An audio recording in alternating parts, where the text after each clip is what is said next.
नमस्कार दोस्तों, हसमुख Goswami college of engineering की ऑफिशियल यूट्यूब चैनल में आप सभी लोगों का स्वागत है।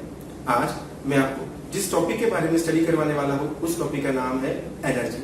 तो सबसे पहले एनर्जी होती क्या है? Energy means capacity for doing work. इसका मतलब ये होता है हम कोई भी काम कर रहे हैं, उस काम करने की हमारी जो कैपेसिटी है उसको हम एनर्जी के नाम से जानते हैं। उसके बाद जो सेकंड टॉपिक है वो है law of conservation of energy. हम सभी लोग जानते हैं कि energy can neither be created nor be destroyed, simply we can change one form of energy into another. उसको हम कोई एक एग्जांपल के साथ स्टडी करेंगे। मान लीजिए कि एक कोई बिल्डिंग है, इस बिल्डिंग के ऊपर कोई हमने एक ऑब्जेक्ट रखा हुआ है, उसी ऑब्जेक्ट की नीचे डेटम से हाइट एच अवेलेबल है। इनिशियली ये ऑब्जेक्ट की पोटेंशियल एनर्जी हमने ले रखी है 10 किलो जूल और उसकी काइनेटिक एनर्जी हमने ले रखी है 0। तो सबसे पहले पोटेंशियल एनर्जी होती क्या है? तो कोई भी बॉडी अपनी हाइट के रिस्पेक्ट में, अपने एलिवेशन के रिस्पेक्ट में डेटम से जो एनर्जी पोजेस कर रही है उसको हम बोलते हैं पोटेंशियल एनर्जी। मैथमेटिकल फॉर्म में पोटेंशियल एनर्जी को हम mgh से इंडिकेट कर रहे हैं। m का मतलब है mass of the body, g का मतलब है ग्रेविटेशनल एक्सेलरेशन एंड h जो ऑब्जेक्ट की डेटम से हाइट अवेलेबल है। तो इनिशियली हम चेक करेंगे ये हमारा जो ऑब्जेक्ट है वो डेटम से h जितनी हाइट पे अवेलेबल है। इसका मतलब ये हुआ जो हमारे पास हाइट अवेलेबल है तो हमें कुछ ना कुछ पोटेंशियल एनर्जी मिलेगी। इसलिए यहां पे मैंने रफली पोटेंशियल एनर्जी ले रखी है 10 किलो जूल। उसके बाद है काइनेटिक एनर्जी।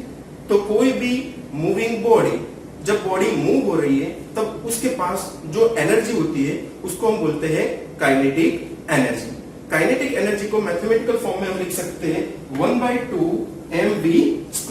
m का मतलब है mass of the body and v का मतलब है velocity of the body. Initially ये बॉडी यहाँ पे स्टेडी है, इसका मतलब ये हुआ कि वो मूव नहीं कर रही है टाइम के रिस्पेक्ट में।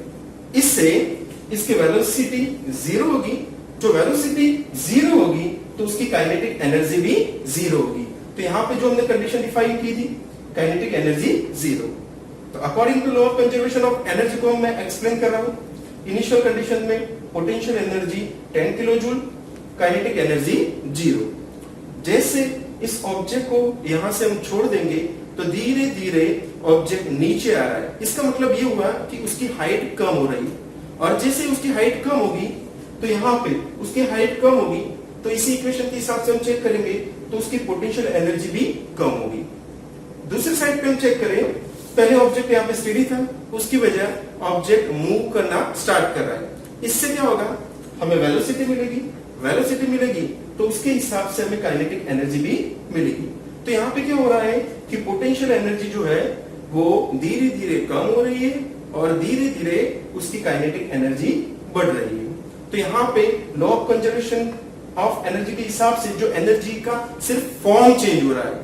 तो पहले पोटेंशियल एनर्जी ज्यादा थी, काइनेटिक एनर्जी 0। जैसे ऑब्जेक्ट को हम छोड़ देंगे तो धीरे धीरे उसकी पोटेंशियल एनर्जी कम होगी और काइनेटिक एनर्जी बढ़ेगी। इस तरह से एक एनर्जी का फॉर्म है वो दूसरे फॉर्म में कन्वर्ट होगा। अब एनर्जी जो है उसको हम दो ग्रुप में डिवाइड कर सकते हैं। एक है हीट एंड दूसरा है वर्क। हीट हम स्टडी करेंगे तो चेक करेंगे तो वहां पे भी हमें एनर्जी है और दूसरा जो ये वर्क स्टडी करेंगे तो यहां पर भी एनर्जी है। तो ऐसी कौन सी कंडीशन होगी कि जहां पे एनर्जी ट्रांसफर हो रही है उसको हम हीट के नाम से जानेंगे और ऐसी कौन सी कंडीशन होगी जहां पे एनर्जी ट्रांसफर हो रही है तो इसको वर्क के नाम से हम जानेंगे। तो उसको एक एग्जांपल से स्टडी कर रहे हैं। मान लीजिए कि दो बीकर है, दोनों ही बीकर में हमने वाटर ले लिया हुआ है।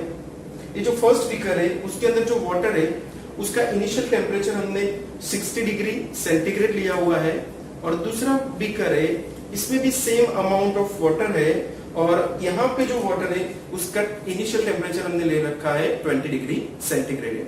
हम सभी लोग जानते हैं कि energy always transfer from higher temperature to lower temperature. तो यहाँ पे 60 डिग्री सेंटीग्रेड वाला वाटर है, वहां से एनर्जी जो है वो 20 डिग्री सेंटीग्रेड वाला वाटर है, उस डायरेक्शन में एनर्जी ट्रांसफर होगी।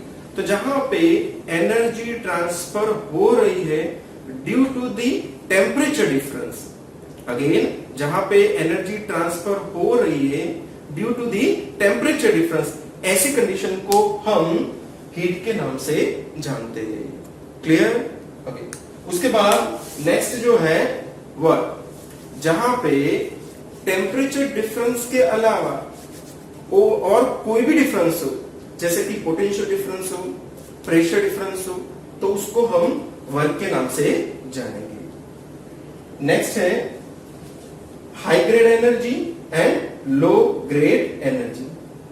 ऐसी एनर्जी जिसका वर्क में कन्वर्जन मैक्सिमम अमाउंट में हो सकता है, ऐसी एनर्जी को हम हाई ग्रेड एनर्जी के नाम से जानते हैं। उसके एग्जांपल ले तो mechanical work, electrical energy, tidal energy, wind energy, ऐसे कई एनर्जी है जिसकी मैक्सिमम पॉसिबिलिटी है कि उसको मैक्सिमम वर्क में कन्वर्ट कर सके। उसके बाद है लो ग्रेड एनर्जी। ऐसी एनर्जी जहां से वर्क में कन्वर्जन हो रहा है लेकिन उसकी वैल्यू बहुत कम है, ऐसी एनर्जी को हम बोलते हैं लो ग्रेड एनर्जी। उसकी एग्जांपल है तो थर्मल एनर्जी, न्यूक्लियर एनर्जी, ऐसी एनर्जी है जिसका कन्वर्जन रेट बहुत कम होता है। आपको मेरा वीडियो अच्छा लगा है तो उसको लाइक करें, अपने फ्रेंड सर्कल में उसको शेयर करें और हमारी ऑफिशियल यूट्यूब चैनल है उसको सब्सक्राइब करें। Thank you for watching my video. Thanks a lot.